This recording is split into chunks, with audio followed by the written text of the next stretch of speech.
एक गांव में दो भाई रहते थे। बड़े भाई की पत्नी थी जेठानी और छोटे भाई की पत्नी थी देवरानी।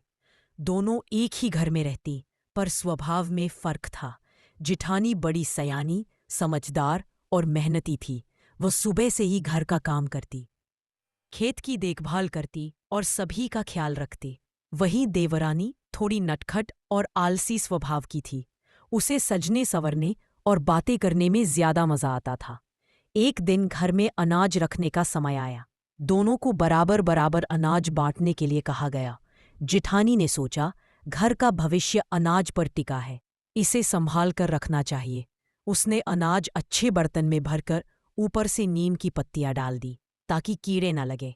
देवरानी ने सोचा, इतना झंझट क्यों, अभी तो अनाज ढेर सारा है। उसने बस वैसे ही अनाज रख दिया। कुछ महीने बाद जब अनाज की जरूरत पड़ी तो जिठानी का अनाज एकदम सुरक्षित था। वही देवरानी का अनाज कीड़ों से खराब हो गया। अब देवरानी को पछतावा हुआ और उसने जिठानी से सलाह मांगी।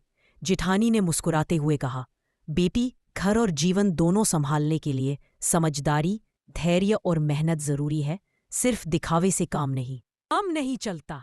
देवरानी ने उस दिन से सबक लिया और मेहनती बन गई।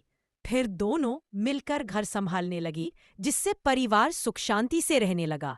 कहानी से शिक्षा: घर का कामकाज समझदारी और जिम्मेदारी से करने पर ही परिवार खुशहाल रहता है। दिखावे से ज्यादा जरूरी है मेहनत और दूरदृष्टि।